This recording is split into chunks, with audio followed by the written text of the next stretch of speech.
सुनाओ मुझे वो कहानी जिसमें राजा ना हो रानी।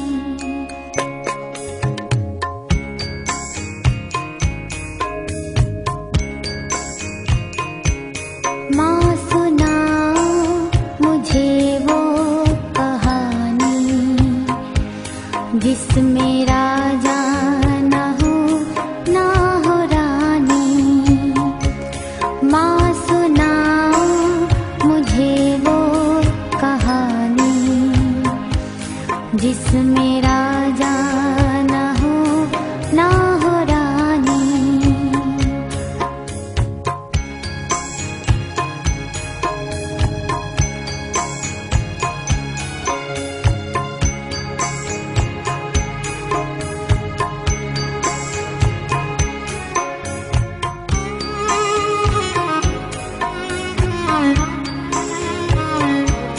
जो हमारी तुम्हारी कथा हो, जो सभी के हृदय की व्यथा हो। जो हमारी तुम्हारी कथा हो, जो सभी के हृदय की व्यथा हो। गंध जिसमें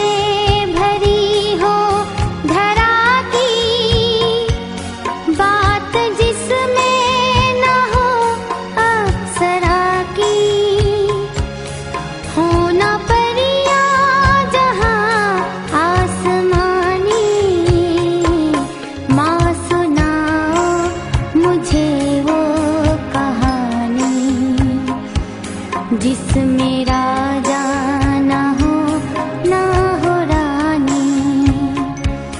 माँ सुनाओ मुझे वो कहानी जिसमें राजा ना हो रानी।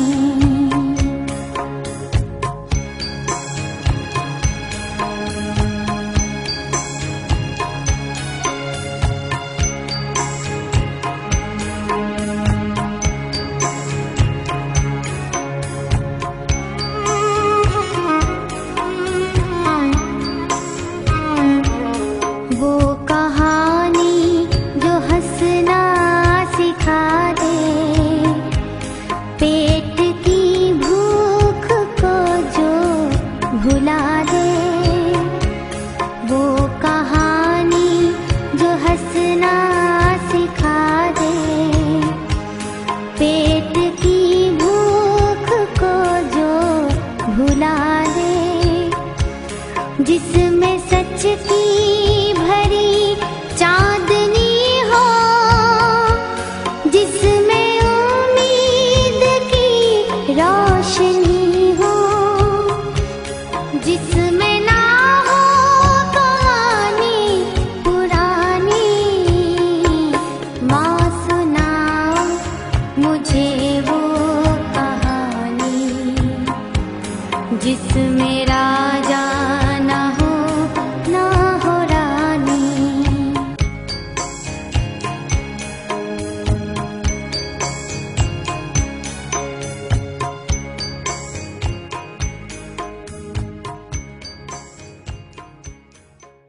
ओम शांति। वृंदावन की पावन भूमि में किसी समय एक चोर घुस आया।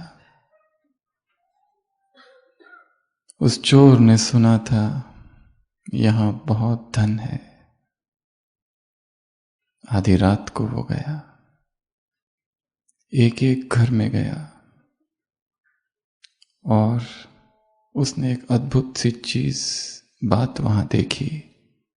और वो ये कि हर घर में ऊपर कुछ लटका हुआ था, जैसे कि अमूल्य रत्न उसमें है। कोई पुड़िया, कोई थैली सा किसी घर में, हर घर में कुछ न कुछ था। और उसको लगा कि हो ना हो, जरूर इसमें कुछ तो है।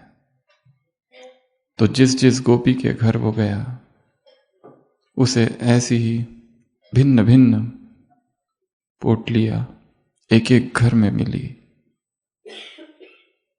तो वो चोर वृंदावन के गोपियों के एक एक घर की पोटली ले आता है और बहुत खुश होता है। उसको लगता है मुझे बहुत खजाना मिल गया, और वृंदावन से दूर जाता है और दूसरे दिन वो सारी पोटलियां खोलता है। पहली पोटली खोलता है, उसमें एक दूसरी पोटली है। उसको खोलता है, उसके अंदर और एक पोटली है। उसका विश्वास बढ़ जाता है, जरूर कोई हीरा ही होगा अंदर तो। परंतु पहली थैली जब खोलता है तो उसमें देखता है एक पंख का टुकड़ा है। बहुत निराश होता है। दूसरी थैली खोलता है, उसमें देखता है एक बांसुरी का टुकड़ा है। पटक देता है जमीन पर। तीसरी थैली खोलता है, उसके अंदर थैली, थैली के अंदर थैली, एक मटके का टुकड़ा है। ऐसे करते करते सारी थैलियां खोलता है और हर थैली में उसे इसी तरह की, कहीं पर कपड़े का टुकड़ा है, इसी तरह की चीजें छोटी छोटी उसे मिलती है। बहुत उदास होता है, दुखी होता है, परंतु एक मन में प्रश्न होता है, इन गोपियों ने ये व्यर्थ चीजें इतनी संभाल के क्यों रखी हुई है? उसके मन में एक कौतूहल जागता है और वो सोचता है मुझे अब इसका पता करना ही है। और वो सुबह सुबह फिर से गोकुल पहुंचता है और देखता है सभी गोपियां इतनी बेचैन है। चोरी हो गई, चोरी हो गई। वो सबके सामने जाके कहता है, रात में जो चोरी की वो चोर मैं ही हूं, और ये लो तुम्हारी सारी वस्तुएं। वो गोपियां इतनी खुश होती है, ये मेरा टुकड़ा है बांसुरी का। कोई कहती है मटकी का टुकड़ा मेरा है, कोई कहती है ये कपड़े का टुकड़ा मेरा है। और वो अपने गहने उतार उतार कर उसको देती है, तुम कितने अच्छे चोर हो। कोई अपनी अंगूठी देता है, कोई अपनी हार देता है। भाव विभोर अवस्था है। अभी तक इतनी बेचैन थी, जैसे उनको उनका अमूल्य कुछ मिल गया। वो पूछता है आखिर इन सब व्यर्थ चीजों में ऐसा है क्या, इतनी क्यों खुश हो रही हो? वो गोपिया कहती है बरसों पहले यहां जब कृष्ण थे तब ये सारी चीजें हमने उनसे ली थी, ये उसकी यादगार है। वो हमें छोड़कर चला गया है, पता नहीं आएंगे या नहीं आएंगे, परंतु ये वस्तुएं उसकी दी हुई है। उस चोर को आश्चर्यचकित होता है, ये कैसी अवस्था है चेतना की, क्यों इतनी पागल है और क्यों इतनी भाव विभोर है। यह है कौन आखिर? अब तक उसने कमाया हुआ सारा धन उसे व्यर्थ मालूम पड़ने लगता है। गोपियों की ऐसी अवस्था है देखकर, और वो नदी के उस पार दिखाया कृष्ण से मिलने जाता है। और जब कृष्ण की भी हालत वो देखता है कि कैसा प्रेम है, तो वो सदा सदा के लिए इस चोरी के धंधे को छोड़ देता है और भगत बन जाता है। क्या ऐसा था गोपियों के प्रेम में? क्या उनके पास ज्ञान ज्यादा था, तर्क ज्यादा था, लॉजिक ज्यादा था, रीजनिंग ज्यादा था? क्या था? कुछ भी नहीं था। दिखाया है उद्धव गोपियों को ज्ञान सिखाने आता है, ज्ञान है उसके पास, ब्रह्म ज्ञानी है वो, हर चीज को समझता है। परंतु दिखाया यमुना से जब वो गोकुल के तट पर आता है उसे गर्मी होने लगती है, क्योंकि उसके पास तो ज्ञान की उष्मा गर्मी थी, पर यहां तो प्रेम की अग्नि जल रही थी। वो 6 मास बिताता है गोपियों को समझाने कि जिसको तुम भगवान समझ रही हो वो भगवान नहीं, वो तो एक ब्रह्म है, अवतार है बस।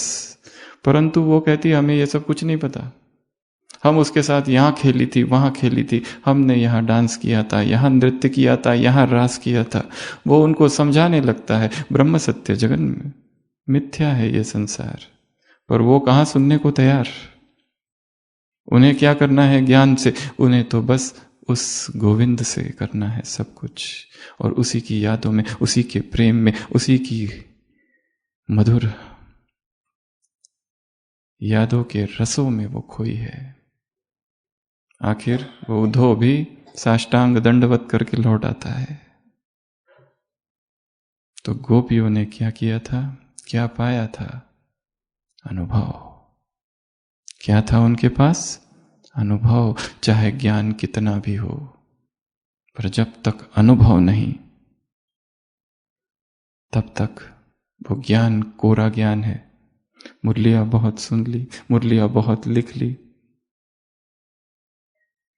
ज्ञान की तो जैसे बाढ़ आई है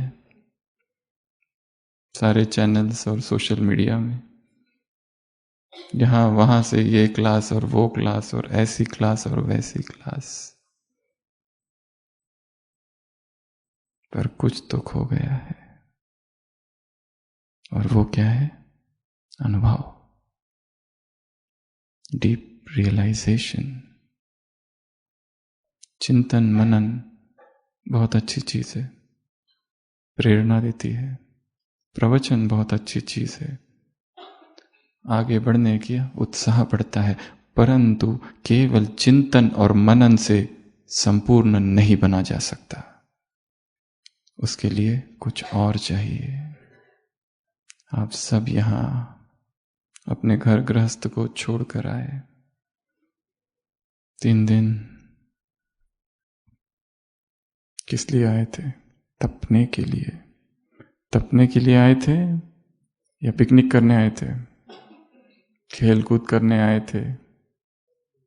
तपने के लिए तपोभूमि में आए हैं। जो करने आए थे क्या वही किया? जो लेने आए थे क्या वही ले जा रहे हैं? अभी भी एक रात बाकी है, बहुत कुछ किया जा सकता है। मन का गहरा ऑपरेशन करना है, क्योंकि विकार ऊपरी सतह पर नहीं है, अवचेतन में, सबकॉन्शियस में छिपे हुए हैं, इतने गहरे हैं, उनको जड़ों से निकालना है, बड़ा काम है।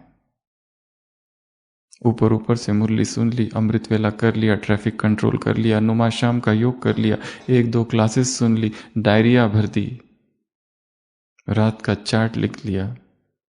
इस ना करने से संपूर्ण नहीं बना जा सकता। साधारण पुरुषार्थ की परिभाषा पता है क्या है? साधारण पुरुषार्थ अर्थात सुबह अमृत वेला उठना, अमृत वेला अच्छा करना, पावरफुल, फिर मुरली सुनना, चिंतन करना, पॉइंट्स लिखना, ट्रैफिक कंट्रोल करना, याद में भोजन करना, बनाना, कर्म योग करना, दिन भर सेवा करना, नुमा शाम का योग करना, रात को ज्ञान की चर्चा करना, सेवाएं, और रात को सो जाना। इसे कहा जाता है साधारण पुरुषार्थ। फिर तीव्र क्या है? तीव्र कुछ और है। तीव्र पुरुषार्थ कुछ और मांगता है। मौन। बिना मौन के कोई भी तपस्या नहीं की जा सकती। आशा है कि आप लोग जब यहां आए उसी दिन से मोबाइल को बंद कर दिया होगा, या चालू रखा था? बंद। बंद अर्थात बंद। जितना मौन गहरा होगा उतनी तपस्या गहरी होगी। आपस में बातचीत करते हुए कभी भी तपस्या नहीं की जा सकती। तपस्या की तो शर्त ही है मौन। तपस्या की शर्त है एकांत, तपस्या की शर्त है अंतर्मुक्ता। अगर वो अवस्था तक जाना है जहां चेतना प्रभु प्रेम में डूब जाए, जहां संसार भूल जाए, व्यर्थ लगने लगे संसार की सारी चेष्टाएं, संसार की सारी दौड़, संसार का ये सब कुछ जो विस्तार की करके रखा है, उस अवस्था तक ले जाना मन को। तो आज वरदान में बाबा ने कहा अनुभूति का कोर्स करो। कैसे करें? बहुत बड़ा प्रश्न है। धर्म की एक ही शब्द में परिभाषा है, धर्म अर्थात अनुभूति। धर्म अर्थात शास्त्र नहीं, धर्म अर्थात प्रवचन नहीं, धर्म अर्थात ज्ञान नहीं, सिद्धांत नहीं, धर्म अर्थात ब्रह्मचर्य नहीं, धर्म अर्थात कोरी कल्पनाएं, dogmas, fundamentals, tenets, rules, regulation, नियम और मर्यादाएं नहीं। धर्म की परिभाषा है रिलीजन इज रियलाइजेशन। जिसने जितना गहन अनुभव किया है वो उतना धार्मिक है।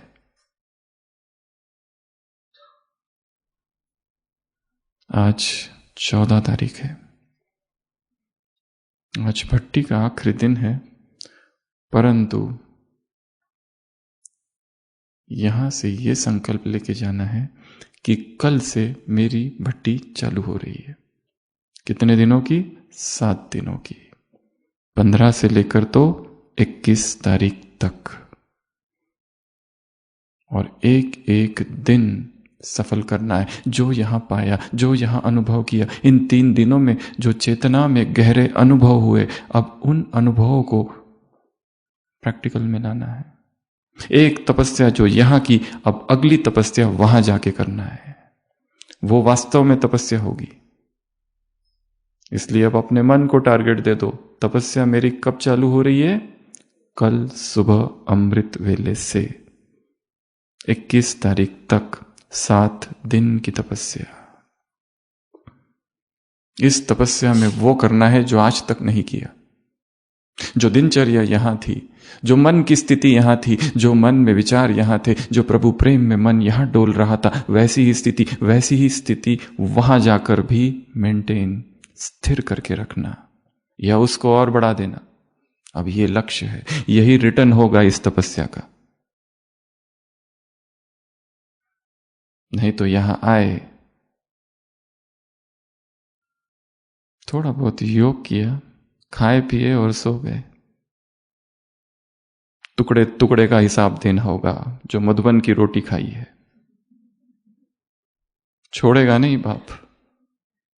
आए, आराम किया, सेवा की, कुछ नहीं, बैठे थे, खाए पिए, प्रवचन सुने और बाबा के कमरे में बैठे। बोझ होगा। ये कौन सी भूमि है जहां बैठे? ये दादियों की तपस्या भूमि है। ये वो भूमि है जहां पर निरंतर तपस्या हो रही है। एक पल ऐसा नहीं है मधुबन के चारों धामों में जहां कोई आत्मा बैठकर तपस्या नहीं कर रही है। इतनी आत्माओं की तपस्या भूमि, ब्रह्मा की कर्म भूमि, कर्मातीत भूमि, मम्मा की भूमि है। ये शुद्ध संस्कृति का द्वीप है। प्रज्वलित है ब्रह्मचर्य यहां पर। अगर ऐसी भूमि में आने का सौभाग्य मिला और वही संस्कार और वही वासनाएं और वही पुरानी आदतें लेकर यहां की तपस्या करने के बाद भी गए तो फिर बोझ होगा। इसके लिए तपस्या चालू हो रही है। भट्टी समाप्त नहीं हुई है, अभी भट्टी चालू हो रही है। कितने दिन की भट्टी करनी है सबको? 7 दिन की भट्टी।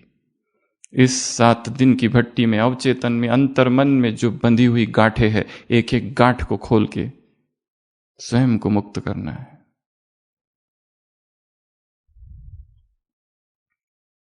भागवत में दिखाया है, आत्मदेव ब्राह्मण की कथा, मुरलियों में आता है, ये संसार धुंधुकारी है, उसकी पत्नी धुंधुली, बेटा नहीं है, फल लाता है सन्यासी से, पत्नी को देता है, पत्नी किसी और को दे देती है, बच्चा होता है, बड़ा ही शैतानी, नाम उसका होता है धुंधुकारी, और जो फल है वो गाय के बछड़े को खिला देती है। उसका भी बेटा होता है गोकर्ण। दिखाया है ये जो धुंधुकारी होता है इतने पाप कर्म करता है, इतने पाप कर्म करता है, माँ को भी मार देता है, वेश्यागामी होता है, और फिर वो वेश्या है उसे मार देती है, प्रेत योनि में जाता है, भटकते रहता है। जबकि ये जो दूसरा बेटा है गोकर्ण, वो बहुत धार्मिक है, योगी है, तपस्वी है, तीर्थ यात्रा करके आता है तो पता चलता है उसका भाई भटक रहा है, कैसे मुक्ति हो, मार्ग बताता है, भागवत कथा सुनो। कितने दिन? 7 दिन।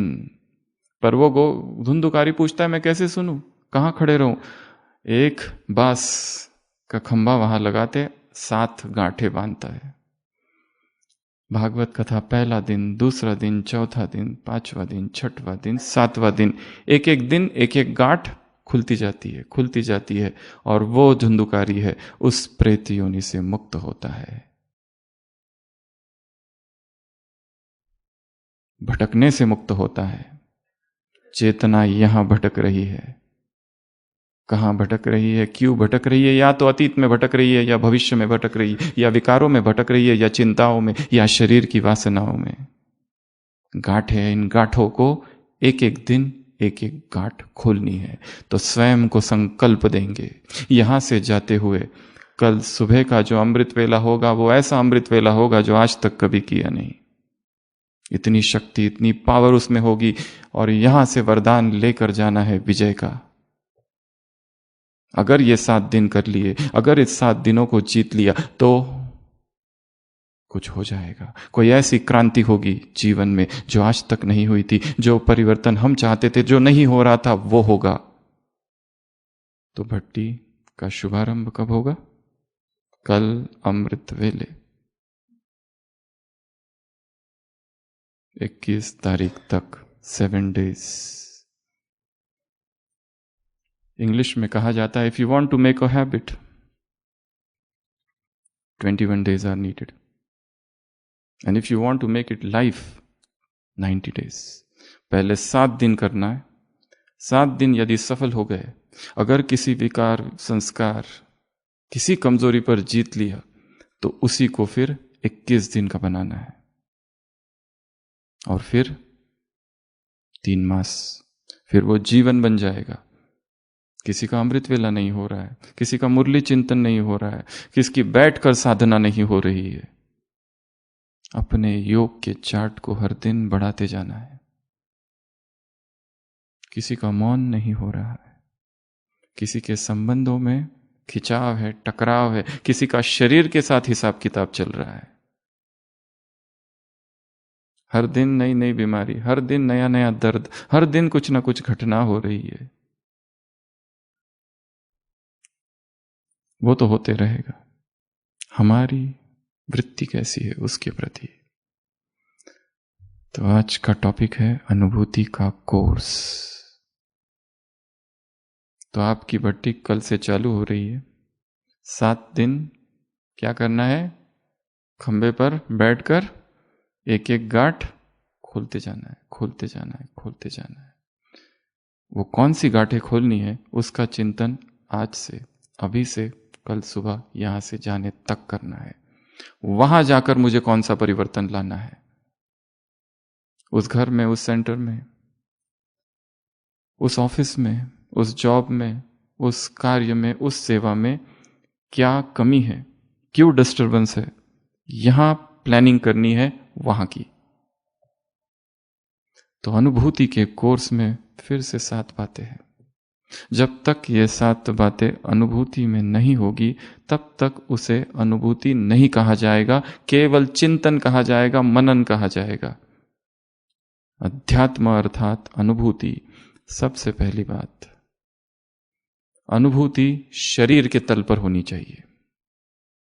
अनुभूति शरीर के तल पर होनी चाहिए, नहीं तो वो बुद्धि विलास है, नहीं तो वो केवल चिंतन है, मनन है, अध्ययन है, पांडित्य है, क्या कह रहे हैं? अर्थात क्या? शरीर के तल पर? अर्थात जैसे बीमारी में कहीं दर्द होता है, कितना रियल होता है वो दर्द, भूलता नहीं है, परंतु अध्यात्म के अनुभव हम केवल मन में कर लेते। सुबह अमृत वेला सूक्ष्म वतन गए, परम धाम गए, सतयुग गए, द्वापर गए, यहां सकाश वहां सकाश, बाप टीचर सदगुरु हो, इधर से किरने उधर और उधर से किरने इधर, और अमृत वेला पूरा हुआ, संस्कार जस के तस। क्यों? क्योंकि सब बुद्धि के तल पर कर रहे हैं, देह के तल पर नहीं हो रहा है। अध्यात्म के अनुभव शरीरों के तल पर होते हैं। क्या? ये बड़ी गुह्य बात है, बहुत बहुत गुह्य बात। गोपियां बांसुरी सुनते ही शरीरों में कुछ कुछ होने लगता था। अष्ट सात्विक भाव, किसी को आंसू आने लगते हैं, रोमांच खड़े हो जाते हैं, काजल लगा रही है, काजल नीचे जा रहा है, कुछ कुछ होने लगता था उनको। अर्थात क्या? कैसे अनुभव किया जाए शरीर के तल पर? क्योंकि विकारों का अनुभव शरीर के तल पर है, इसलिए इतने गहरे हैं। क्रोध, काम शरीर के तल पर प्रकट होते हैं, और एक बार आत्मा उनमें प्रवेश करती है, उन अनुभवों को भूल नहीं पाती, जबकि अध्यात्म के उसके पास इतने सारे अनुभव है। इतने अध्यात्म के अनुभव होने के बाद भी विकार का एक अनुभव इतना गहरा है कि इन सब को एक तरफ करके वो ऊपर आ जाता है। इतनी पावर उसमें कहां से आ गई? क्योंकि वो देह के तल पर हुआ है। तो क्या किया जाए? एक नया अभ्यास आज हम करेंगे। सभी अलर्ट होके बैठेंगे। डायरी, पेन, पेंसिल कुछ भी लिखना नहीं है इस क्लास में, कुछ भी नहीं लिखना है। लिख बहुत लिया, डायरिया कितनी भर रखी होगी माताओं ने पता नहीं, मुरलियों से, उसके बाद कभी उसको कोई खोल के भी नहीं देखता।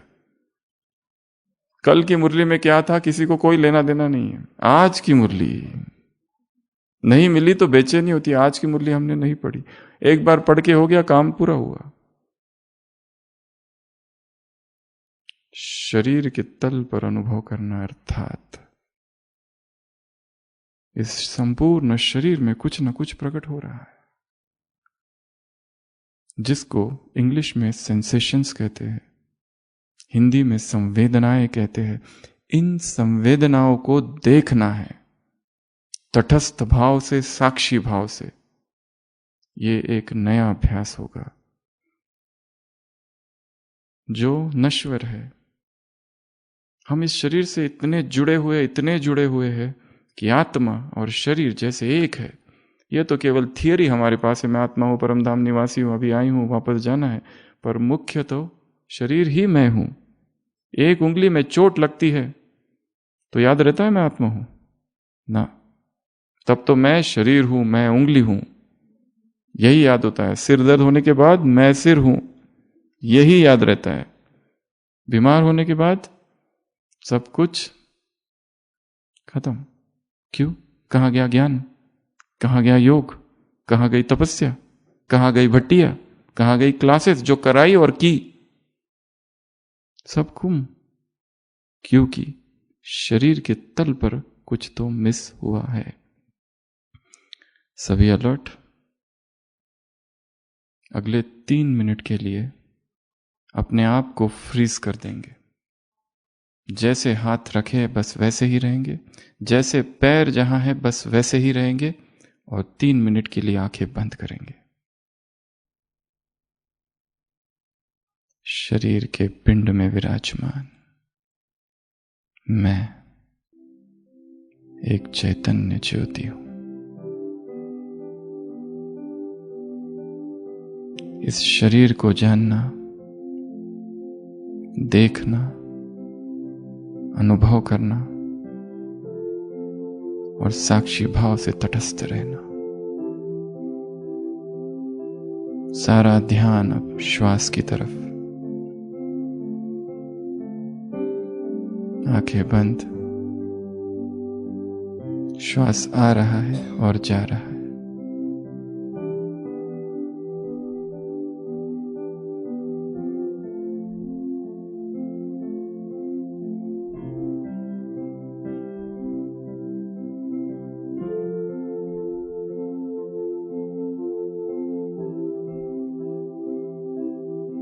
अब मन को सिर के सिरे पर ले जाएंगे, सारे चेहरे पर कौन से सेंसेशंस है साक्षी होकर देखेंगे। कहीं कंपन है, कहीं भारीपन, कहीं तनाव, कहीं खिंचाव। साक्षी शरीर की सारी हलचल समाप्त, जैसे कोई अडिग पर्वत है। गर्दन को देखेंगे मन की आंखों से।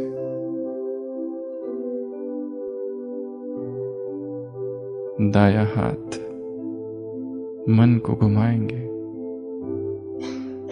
क्या हो रहा है? कुछ तो प्रकट हो रहा है।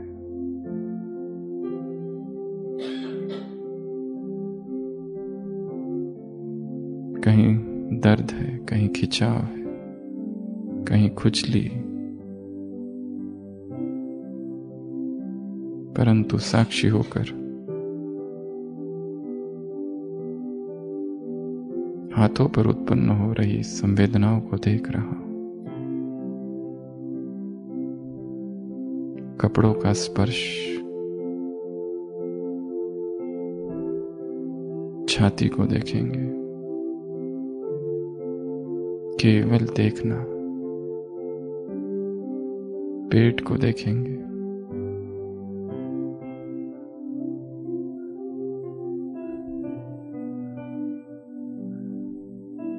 बायां हाथ, कोहनी, कलाई, उंगलियां, पीठ को देखेंगे। जो कुछ शरीर के तल पर प्रकट हो रहा है, सब कुछ अनित्य है, नश्वर है। मैं निसंग हूं, समता भाव में स्थित हूं, उपराम हूं।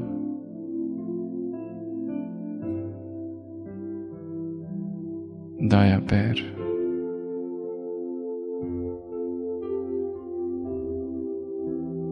कहीं खिंचाव, कहीं तनाव, कहीं पुलकन, कहीं धूजन।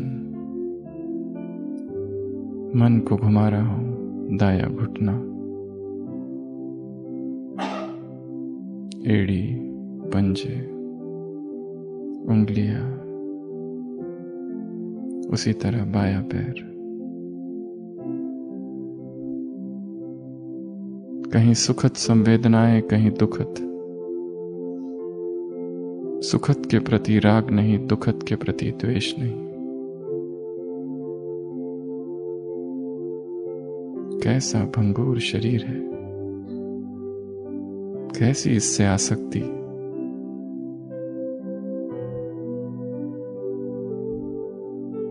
मरण धर्मा, अनित्य धर्मा।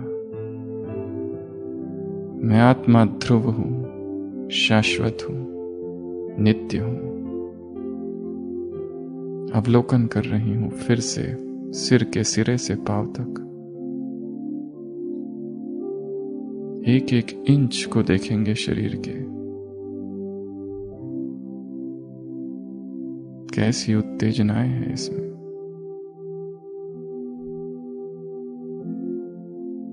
मैं इन सब से डिटैच हूं।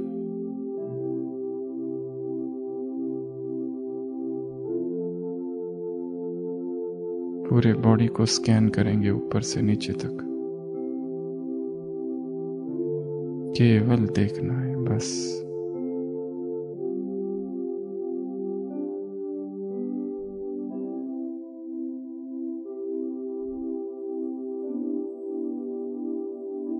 यात्रा है अनित्य से अनित्य की ओर। जो दिख रहा है उससे अदृश्य की ओर, जो नष्ट होने वाला है उससे शाश्वत की ओर। ओम शांति। जब तक अनुभव शरीर के तल पर नहीं, तब तक वो केवल चिंतन है। क्या किया अभी हमने? एक ऐसा अभ्यास किया जो बड़ा गहरा है, और यहां से जाने के बाद बीच बीच में अपने कमरों में जब भी समय मिले इसी अधिष्ठान की मुद्रा में ट्रिपल लॉक और बैठ जाना है। देखते रहना है ऊपर से नीचे तक, नीचे से ऊपर, ऊपर से नीचे, नीचे से ऊपर, 1 इंच भी ना छूटे शरीर का। और धीरे धीरे एक समय आएगा केवल तरंगे ही तरंगे रहेगी, और फिर ये कहना भी नहीं पड़ेगा कि मैं आत्मा हूं। मैं हूं ही नहीं शरीर, शरीर तो विलीन हो गया, जैसे है ही नहीं शरीर की फीलिंग ही नहीं है। और संकल्प शक्ति दृढ़ होगी। अलार्म लगा के बैठना है 15 मिनट, उठेंगे ही नहीं, और किसी भी चीज का सहारा नहीं लेना है, हो सके तो जमीन पर, और एक ही मुद्रा में, चाहे खुजली होने दो या मच्छर काटने दो या कुछ भी करने दो, उठना ही नहीं जब तक हमने जो संकल्प किया है इसमें संकल्प की जीत होगी। और शरीर के प्रति जो सबसे गहरी आसक्तियां है उनसे जैसे उखड़ जाएगी वो। इन शरीरों पर जो कुछ उत्पन्न हो रहा है इसको देखते देखते अवचेतन मन दिखाई देने लगेगा, इसको देखते देखते विकार दिखाई देने लगेंगे, और जिसने अपने विकारों को देख लिया वो उन विकारों से मुक्त होने लगेगा। केवल चिंतन से नहीं होगा, क्योंकि विकार बहुत गहराई में छिपे हुए और वो शरीर के तल पर प्रकट होते हैं। इस शरीर के तल पर जब मैं देखता हूं कि यहां पर मुझे कुछ हो रहा है, क्योंकि विकारों की अवस्था में उत्तेजनाएं शरीर पर उत्पन्न होती है। अभी तक हमने जो यात्रा की वो आत्मा से शरीर की, अभी हम जो यात्रा बता रहे हैं वो शरीर से आत्मा की तरफ की है। ये थोड़ी सी भिन्न है, और भगवान ने खुद कहा है इस शरीर की सच्चाइयों को देखो। क्या है इसमें? क्यों इतनी आसक्ति इसमें? क्यों इतना मोह? सबसे ज्यादा प्यार आत्मा को किससे? कभी मुरली में प्रश्न था, उत्तर था देह से। इसी देह को देखना है, इसलिए नहीं कि इसमें आसक्ति उत्पन्न हो, इसलिए नहीं कि इससे प्यार है, इसको देखना है साक्षी होकर। अब तक भोक्ता भाव से देखे, अभी साक्षी होकर। ये प्रथम अवस्था थी जिसमें हम श्वास को देखते हैं, फिर शरीर को देखते हैं, सेकंड स्टेज। थर्ड स्टेज मन को साक्षी होकर देखने लगेंगे, उसमें क्या क्या विचार उत्पन्न हो रहेंगे। फोर्थ स्टेज और आगे, जैसे जैसे अभ्यास को बढ़ाते जाएंगे फिर अपने संस्कारों को देखने लगेंगे, फिर अपनी जीवन में हुई घटनाओं को देखने लगेंगे।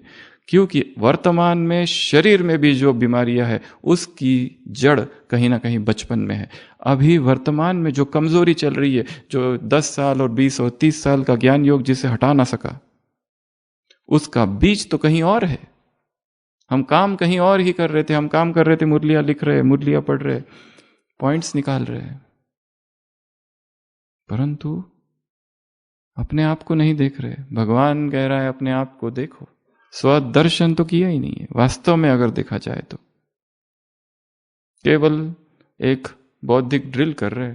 परमधाम में हूं, सतयुग में आया, द्वापर में आया, संगम पर हूं, फरिश्ता हूं, यहां वहां सकाश, योग पूरा। वो अवचेतन को तो हाथ ही नहीं लगाया, विकार तो वही है जैसे के वैसा। वो जो इच्छा है ज्ञान में आने के पहले थी, इतने समय हो गया, वो इच्छा है अभी भी है, उन्होंने केवल रूप बदला है बस। तब इच्छाएं थी प्रसिद्ध हो जाओ, नाम मिल जाए। यहां आने के बाद पता चला निरंकारी बनना है, नाम मान शान तुमको चाहिए नहीं, परंतु उनकी दिशाएं बदल गई। सेवाओं में नाम मान शान चाहिए, जो सेवाएं पुरस्कार मांगती है पुरस्कार नहीं है, स्वार्थ है। सबसे पहली चीज अनुभूति देह के तल पर हो। इसलिए हम कहते हैं अपने सतयुगी स्वरूप को याद करो। कैसे याद करेंगे, कैसे कैच करेंगे उन संस्कारों को? कभी कभी वैसा ही ड्रेस पहन के देखो, जो ड्रेस उन्होंने पहना है अपने ही घर में, उस दिन का अनुभव कुछ और होगा। कभी संकल्प दो कि आज मैं ऐसे चलूंगा जैसे कोई देवता चलता है, क्योंकि शरीर के तल पर काम कर रहे हैं। सुबह भी चर्चा की थी, माउंट में लोग आते हैं, नकी पर राजस्थानी ड्रेस पहनते फोटो निकालते हैं और फिर यादगार बनाकर जाते हैं। क्यों? कल्पना कर सकते हैं मैं राजस्थानी ड्रेस पहने हूं, उससे नहीं होता है। शरीर के तल पर अनुभव हो, वो अनुभव जो किसी भक्ति करते करते किसी ने, किसी माता ने किया होगा। सत्संग में बैठी और आंसू आ गए भागवत और राम कथा सुनते सुनते। 10 साल ज्ञान में हो गए, पर ज्ञान में वो अनुभव अभी तक नहीं हुआ जो भक्ति में हुआ था। क्यों? क्योंकि यहां पर बुद्धि में ज्यादा चले गए, वो भावनाएं थोड़ी रह गई। इस तल पर अनुभव करने हैं। पहला, अनुभूति किस तल पर होती है? शरीर के तल पर। दूसरा, अनुभूति तभी अनुभूति है जब वो प्रैक्टिकल है, व्यवहारिक है, नहीं तो केवल और केवल बुद्धि का विलास है बस। अनुभूति वो अनुभूति है जो व्यवहारिक है, जो व्यवहार में आ रही है, जो दिखाई दे रही है। अमृत वेला कर रहे हैं, परंतु उस अमृत वेले का दिनचर्या से कोई कनेक्शन नहीं है। दिनचर्या वैसी ही चल रही है जैसी चल रही थी, कनेक्शन नहीं है। हमें ऐसा कुछ करना है कि ये दोनों एक हो जाए। जो यहां किया, जो सुबह अमृत वेला अनुभव किया, प्रभु प्रेम का, ईश्वरीय नशे का, उसका प्रभाव दिनचर्या पर दिखना चाहिए। वो नहीं दिख रहा है, अर्थात वो केवल कर्मकांड था, क्रियाकलाप थी बस। भक्ति मार्ग में जाते हैं, पुजारी पूजा करता है, इधर हम लोग उठते हैं और अमृत वेला करते हैं, कुटिया में बाबा के सामने डोलते रहते हैं और बातें करते रहते हैं। हो गया अमृत वेला पूरा। क्या ये योग है? हाँ, ये इसका भी अपना महत्व है, रूरियान कर रहे हैं, परंतु योग ये नहीं है। ये तो प्रारंभिक अवस्थाएं है योग की बस। योग अर्थात अड़ल, जैसे अडिग पर्वत है, जैसे शरीर है ही नहीं, डेड साइलेंस, मुर्दा, उसका कहाँ अनुभव? हमारा योग अर्थात लेन देन हो रही है बस। वहाँ ये हो रहा है, बाबा ऐसा हो रहा है, घुटनों में दर्द है, ये दर्द है, वो ठीक कर दे, ये ठीक कर दे, इसकी बुद्धि फेर दे, इसको ज्ञान में ला लो, उसको ज्ञान में ला लो, उसके साथ मेरा हिसाब किताब है, उसको सकाश, इसको माफ, इससे माफी, यही चालू है। या बाबा को सुना रहे मेरे जीवन में ये हो रहा है। बाबा ने भी कहा है सुनाओ, अच्छी बात है, परंतु वो प्रारंभिक अवस्था है। निरंतर के जीवन में नहीं रहना होता है, आगे भी तो बढ़ना है। इंडिपेंडेंट ऑपरेट कर रहा है अमृत वेला, उसका दिनचर्या से कोई लेना देना नहीं। और यहां आने के बाद थोड़ा सा अलर्टनेस आ गया है। जैसे कोई भगत पुजारी होता है ना, रोज मंदिर जाता है, 5 मिनट में पूजा पूरी करता है, पर जिस दिन बड़ा फंक्शन होता है, हजारों लोग देखने को है, धीरे धीरे धीरे घूम रहा है, आरती का दिया ऐसा घूम रहा है, ऐसी अलर्टनेस के साथ घुमा रहा है जैसे, और रोज फटाफट घुमा देता है, कोई देखने वाला नहीं है। दिखावे वाला अमृत वेला ना हो। केवल बैच लगाने से और वाइट कपड़े पहनने से कोई ब्रह्मा कुमार नहीं बनता। ब्रह्मा कुमार, ब्रह्मा कुमारी स्थिति का नाम है, ब्राह्मण स्थिति का नाम है। चेतना की उस पवित्र अवस्था का नाम है जहां उसमें प्रभु प्रेम समाया हुआ है। तो प्रैक्टिकल जो भी हम करें, हर दिन नई नई ड्रिल करने, नए नए अभ्यास करने हैं, मुरलियों से ही निकालने हैं वो सारे अभ्यास, और उन पर काम करना है। और हर दिन नई ड्रिल हो, हर दिन नया अभ्यास हो। मैं देवी हूं, सकाश दे रही हूं। शरीर के तल पर हाथ ऐसा कर लो, अपने कमरे में जाकर देखो क्या होता है। भगत सामने है, मैं दुर्गा हूं, मैं काली हूं, मैं सरस्वती हूं। अनुभव करके देखो, वो दुर्गा, वो काली, वो मैं ही हूं, वो हनुमान मैं ही हूं। अतुलित बलधाम राम रसायन तुमरे पासा, वो मैं हूं, वो शक्ति मैं हूं। अनुभव करके देखना है उसको। जब तक अनुभूति नहीं, कुछ नहीं। अब तक जो कुछ किया क्या उसमें अनुभव हुआ? नहीं। पहले यह स्वीकार करना पड़ेगा। ज्ञानी के दो सबसे बड़े शत्रु है। पहला भ्रम, मैंने सब कुछ जान लिया है। ज्ञानी का दूसरा शत्रु अहंकार। अब जानने जैसा कुछ नहीं, पहले ये मानो कि मैंने कुछ भी नहीं जाना।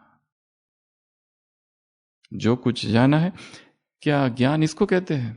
ये तो सूचना है हमारे पास। मैं आत्मा हूं, परमधाम की निवासी हूं, शिव बाबा आया है, ब्रह्मा तन में आया है, मुरली सुना रहा है, संगम युग है, घर वापस जाना है, विनाश सामने खड़ा है, काम महाशत्रु है। सूचनाएं बहुत जमा कर ली है।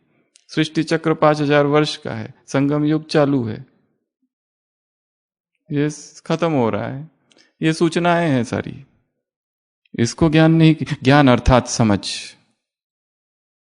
मुरलियों में आता है समझा समझा समझा। जगदीश भाई कहते थे कुछ भी नहीं समझा बाबा, हमने कुछ भी नहीं समझा।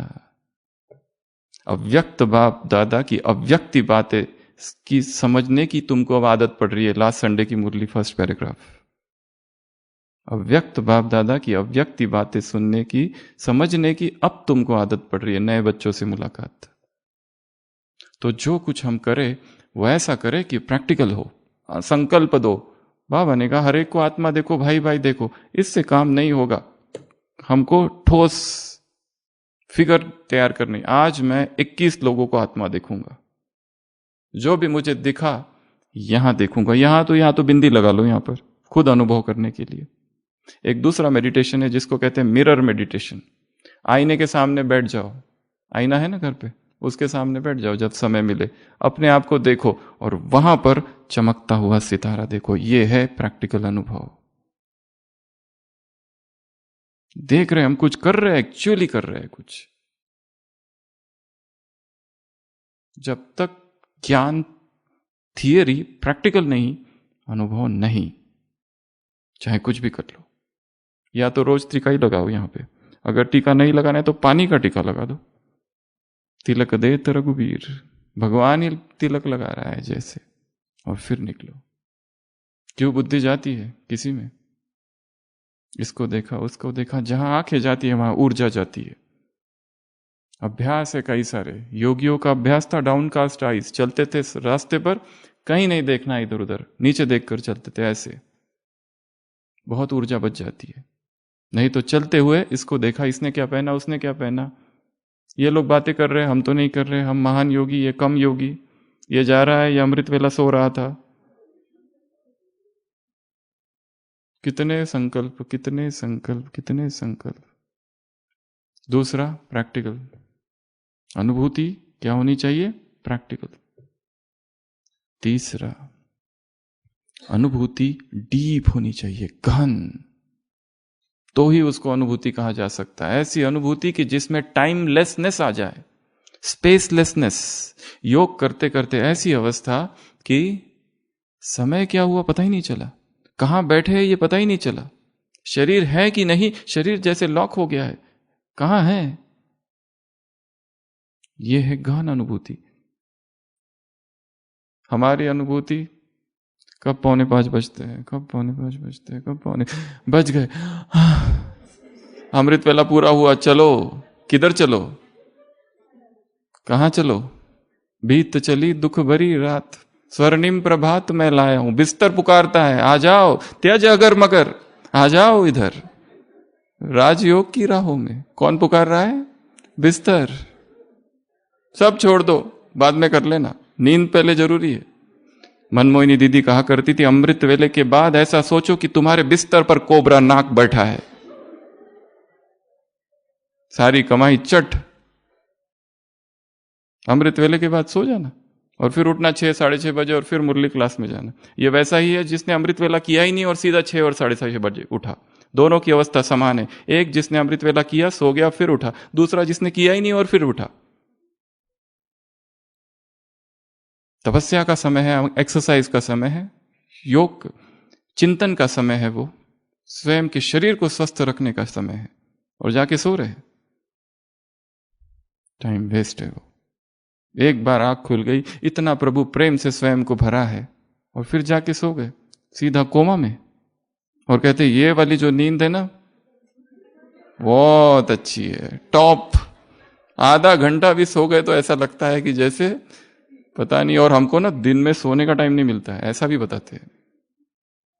योगी अर्थात निद्राजीत, हे निद्राजीत आत्माओं, कितनी बार मुरलियों में आता है।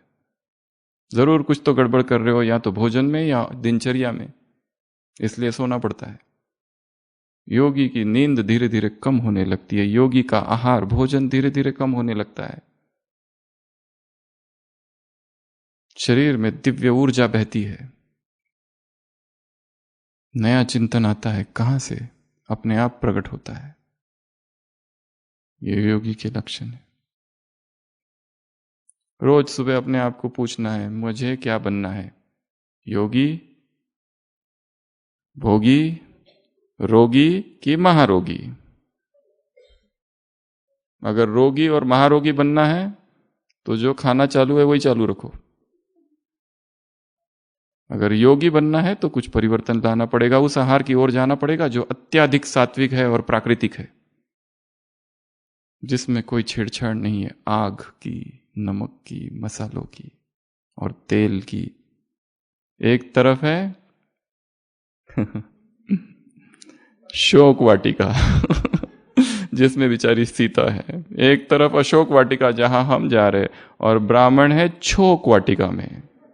क्या कर रहे हैं? हर चीज को छोक लगा लगा के खा रहे हैं। कैसे तपस्या होगी? योगी अर्थात जितेंद्रिय, योगी अर्थात स्वाद से परे। इस संसार के कोई सुगंध, कोई स्वाद, कोई रूप, कोई रंग उसे आकर्षित नहीं करता। चेतना की ऐसी अवस्था है, वो योगी है। शुद्ध है, शरीर भी शुद्ध है अंदर से, सारे टॉक्सिन्स निकल गए। ऐसी चेतना, कैसा योग लगेगा? अच्छा, दूसरा प्रैक्टिकल। तीसरा बताया गहन, डीप। लक्ष्य रखो कि बहुत डीप, और डीप योग करने के लिए शरीर अगर हिल रहा है तो योग नहीं हो सकता। कभी यहां खुजली, कभी यहां खुजली, कभी लेटे हुए, कभी पैर उधर, कभी पैर इधर, ऐसा योग नहीं। संकल्प देना है, जहां उंगली रख दी बस रख दी, अब उठूंगा ही नहीं, हिलूंगा ही नहीं, उंगली हिलेगी नहीं। जहां जबान रख दी है अंदर, जबान मुंह के अंदर, निश्चेष्ट जबान, जिह्वा भी ना हिले। योगी ऐसे बैठता है, चल पीठ सीधी। हाँ, जिनको कोई शरीर की बीमारी है उनका अलग, उम्र हो गई है उनका अलग, पर जो जवान है वही चेयर ले लेके बैठ जाए और सोफे पे बैठ जाए और योग करे तो क्या कहेंगे? अमृत वेला, अर्थात ऐसा पलक भी ना झपके, ऐसा आंखें फाड़ फाड़ कर बाप को देखो। मुरलियों में आता है तेल डाल दो। क्यों नींद आती है? इसका संशोधन किया है, रिसर्च करो इसके ऊपर, कौन से कारण है कि अमृत वेला पहला रेगुलर नहीं होता है, दूसरा क्यों नींद आती है, और तीसरा क्यों साधारण सा होता है, क्यों नई ऊर्जा, नई शक्ति, नई स्फूर्णा नहीं जागती है। कुछ तो गलती हो रही है। कुछ तो है कि आज 3 बजे आंख खुली, कल 3:30, और कभी 3:45, कभी 4 और कभी 4:30, और कभी कभी 6 और कभी कभी 8। क्यों ऐसा? क्यों क्यों क्यों? स्वयं से पूछो। इसलिए कहा कल से भट्टी चालू हो रही है 7 दिन की। कल कितने बजे उठेंगे? 2 बजे उठेंगे ऐसा मत कह देना बस। यहां आके क्या करूं और क्या नहीं, कहां दीवार है और सर फोड़ दूं ऐसा तीव्र पुरुषार्थ करूं। पहले दिन 2 बजे, दूसरे दिन 2 बजे, तीसरे दिन 2 बजे, और चौथे दिन 8 बजे सीधा। सब कुछ गया, मुरली भी गई और अमृत वेला भी गया। फिर जब हम उठे बस अभी बिस्तर पर, यहीं से योग चालू। तपस्या स्लोली बढ़ाना है, धीरे धीरे बढ़ाना होता है, एकदम नहीं बढ़ा देना। बहुत धीरे धीरे समझते हुए, शरीर को समझते हुए, शरीर की आवश्यकताओं को समझते हुए समय को देखते हुए, परिस्थितियों को देखते हुए, जिन लोगों के बीच हम रहते उन लोगों को बीच देखते हुए, सेवाओं को देखते हुए कैसे तपस्या को गहन किया जाए। और जो तपस्या केवल उथली उथली है, ऊपर ऊपर सतही है, उसमें कोई परिवर्तन नहीं आएगा। तपस्या अर्थात डेप्थ, डीपनेस। कहानियां बहुत सुन ली, गीत में सुना ना, अब मुझे मां वो कहानी मत सुनाओ राजा रानी वाली, परियों वाली कहानी नहीं चाहिए, मुझे सत्य घटना चाहिए। सांदीपानी के आश्रम में श्री कृष्ण है, वहां परशुराम आते हैं और कृष्ण से कहते हैं, कृष्ण पूछते आप कैसे आए? वो कहते गोविंद तुमने ही मुझे बुलाया, मुरलिया बहुत सुन ली, रास बहुत कर लिया, बांसुरी बहुत बजा ली, अब वो करो जो करने आए हो, जाओ उस जरासंध से लड़ो। मुरलिया बहुत सुन ली, अमृत वेला बहुत कर लिया, पर अब वो करो जो करने आए थे और जिस तरह करने आए थे। तो तीसरी बात अनुभूति की डीप होनी चाहिए। चौथी परमानेंट। अनुभूति कैसी हो? परमानेंट, अविनाशी हो, ऐसी नहीं कि बस हो गई और गायब, परिवर्तन लाने वाली। अभी ऐसी अनुभूति हुई है जैसे जब शुरुआत में ज्ञान में आए थे, बाबा के सामने पहली बार बैठे थे और अचानक से गीत बजा था कोई एक ऐसा, प्रभु प्रेम का, आंखों से आंसू आ गए थे। अब इतने सालों में आंखों से आंसू ही नहीं आते, क्यों? कहां चले गए वो आंसू? अब लड़ाई में लगे हुए, ब्राह्मणों से लड़ाई, हिसाब किताब की लड़ाई, वो तो रह ही गया, फिर से वहीं पे आना है। बचपन के दिन भुला ना देना, क्या था, कैसी निरागस चेतना थी वो, कैसी खुशी होती थी, क्या करूं और क्या नहीं करूं। अविनाशी। चौथा। पांचवा, अनुभूति वो हो जिसकी रोज प्रैक्टिस की जाए, प्रैक्टिस की जा सके। ऐसा नहीं कि जैसे साइंस है, साइंस में एक केमिकल दूसरे केमिकल में डाल दो, वही सब्सटेंस तैयार होता है हर बार, हर बार। उसी तरह इसमें भी वैसा ही है, प्रैक्टिस हम रोज कर सके। और एक अगला पॉइंट इसी से जुड़ा हुआ, इट कैन बी रिप्रोड्यूसिबल। जो अनुभूति आज सुबह की, अगर दोपहर में मैं चाहूं कि वही अनुभूति मुझे हो जाए तो होनी चाहिए। It should be reproducible. एक केमिकल को दूसरे केमिकल में डालने के बाद वो उत्पन्न होता है, वही भावनाओं को फिर से सम्मिश्रित करो दूसरी उन प्रभु प्रेम की भावनाओं के साथ, वही अनुभूति होगी, होनी चाहिए। अगर नहीं हो रही है तो अनुभूति में कहीं ना कहीं दोष है। अनुभूति, बाबा, मीठे बाबा आ जाओ, मेरे साथी आ जाओ, मदद करो। सुना है यह महावाक्य? 31 दिसंबर 2008 अव्यक्त मुरली। जब भी मुश्किल में हो क्या कहो? केवल मन में नहीं कहना, मुंह से कहना और जोर से कहना, बाबा कहो, मीठे बाबा मेरे साथी आ जाओ, मदद करो। इस भट्टी से इस वाक्य को ले जाना है और अपने कमरे में बाजू में देख लेना, कोई नहीं है तो जोर से कहना, या तो बाथरूम में जाके कह देना, पर मुंह से निकलना चाहिए। शरीर के तल पर अनुभूति होनी चाहिए, मन में घुमाते नहीं रहना है। शरीर के तल पर अनुभूति होना, मुख से शब्द निकलने चाहिए। बाबा को सुनाई भी तो देना चाहिए ना, वैसे तो उसे सब कुछ सुनाई देता है। वो भक्ति में कहा जाता है, चींटी के पैरों में यदि घुंघरू हो तो उसकी आवाज भी उस तक पहुंचती है।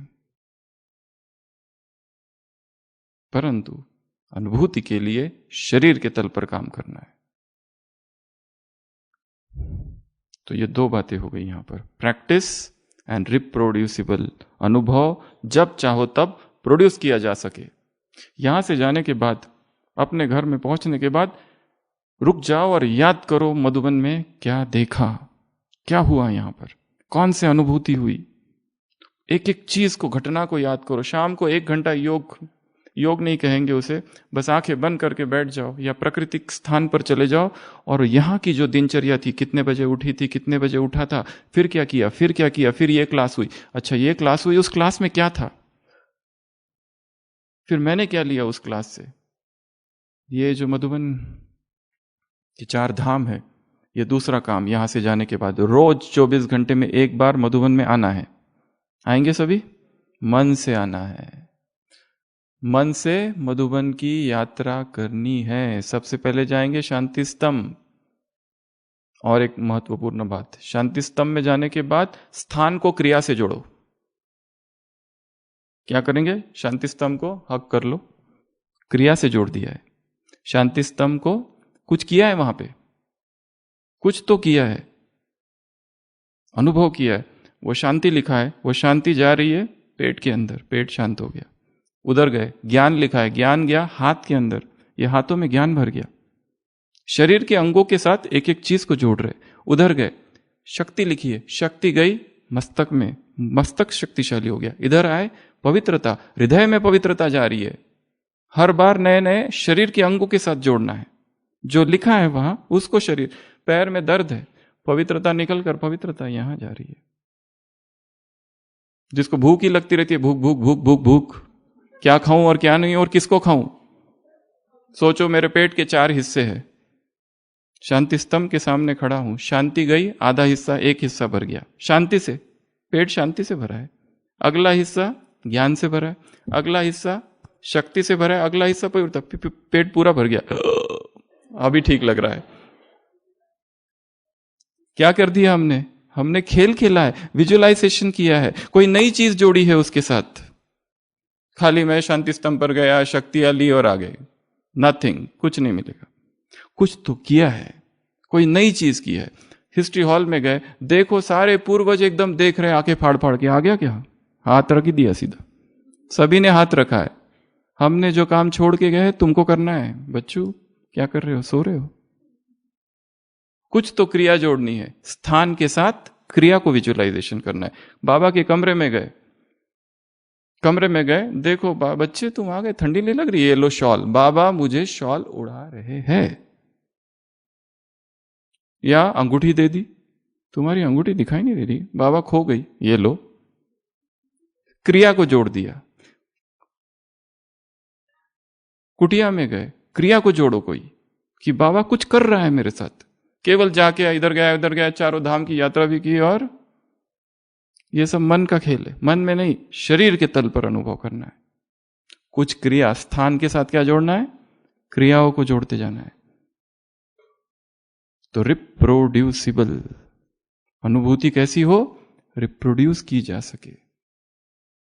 अगला पॉइंट, अनुभूति ट्रांसफॉर्मेशन लाने वाली हो, परिवर्तन। जो अनुभूति परिवर्तन नहीं ला रही है वो अनुभूति नहीं है, वो मन का खेल है। क्लास कैसा था? बहुत अच्छा था। तुम कहां थे? आना चाहिए था तुमको। तुमने सुना क्या? अच्छा सुन भी लिया, क्या किया? क्लास को, बहुत अच्छी क्लास है, बहुत अच्छी क्लास है, बहुत अच्छी क्लास है। क्या करते क्लास सुनने आने के बाद? फॉरवर्ड। फिर जो दूसरे को मिलती है वो क्या करता है? फॉरवर्ड। जो मिलता है वो क्या करता है? Forward forward forward forward. बेचारी क्लास अनाथ घूमती रहती है, सुनने वाला कोई नहीं है। सब क्या करने वाले? सुपर, बहुत बढ़िया, मस्ट लिसन। ये सब काम नहीं करने, हमें क्या करना है? अनुभव। तो सबसे पहली बात बताई, अनुभूति फिजिकल, 7 P's। फर्स्ट फिजिकल, दूसरा प्रैक्टिकल, अनुभूति कैसी हो? प्रैक्टिकल। थर्ड P प्रोफाउंड, अर्थात बहुत गहन, डीप होनी चाहिए अनुभूति।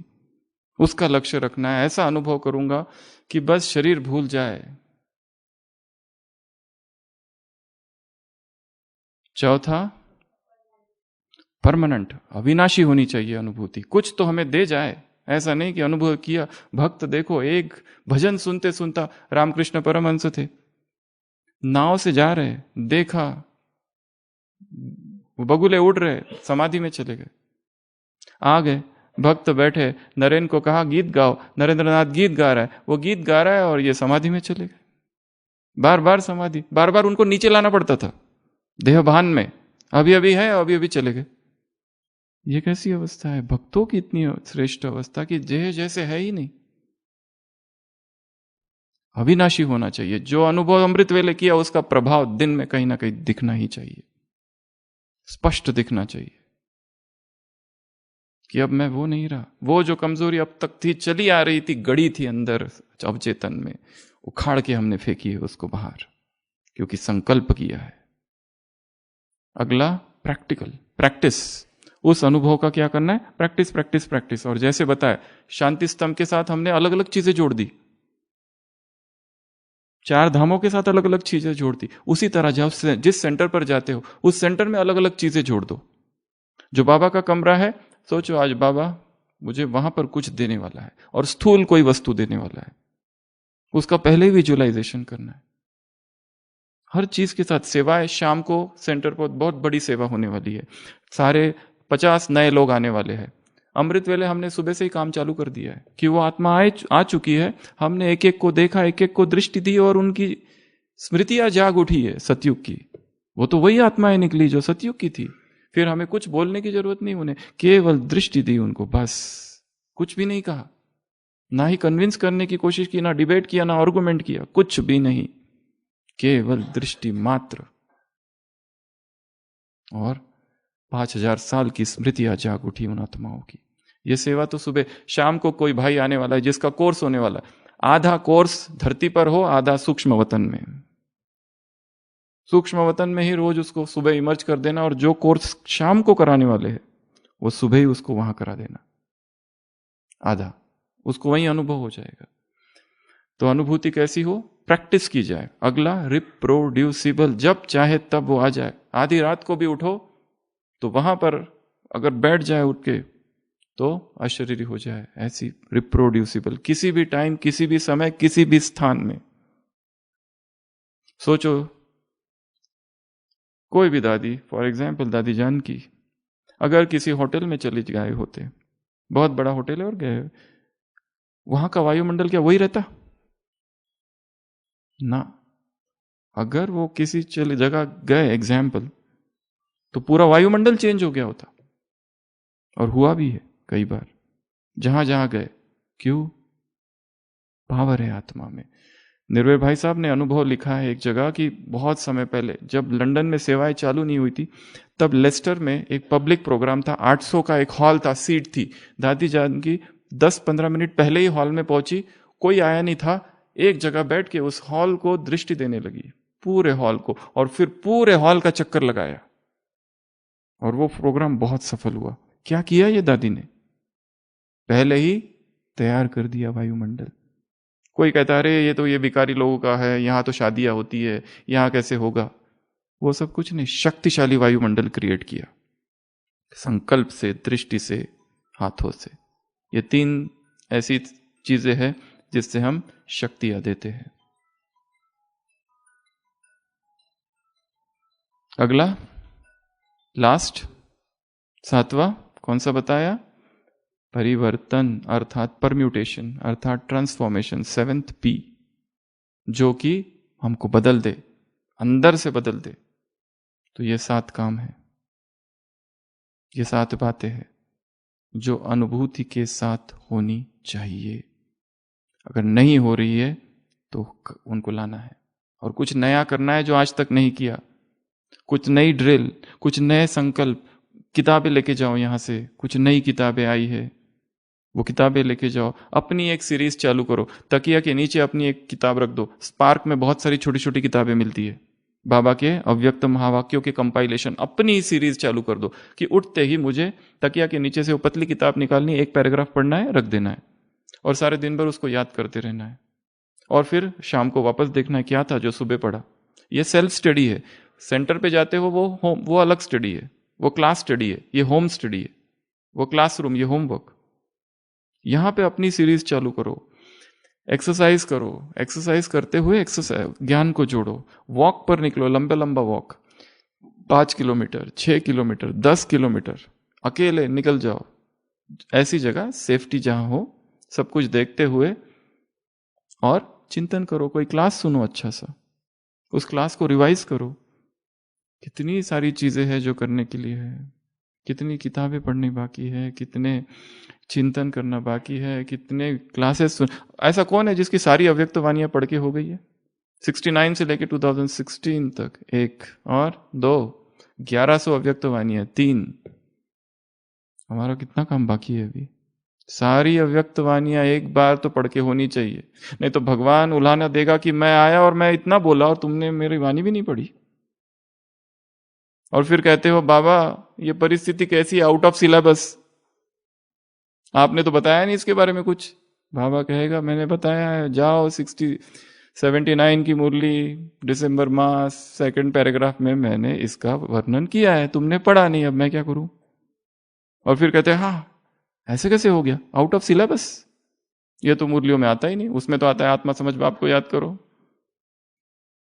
ठीक है, ओम शांति। अनुभव होता हमको ऐसा बार बार है, अनुभव होता हमको ऐसा बार बार है, अव्यक्त होते बाबा लगता साकार है, अव्यक्त होते बाबा लगता साकार है।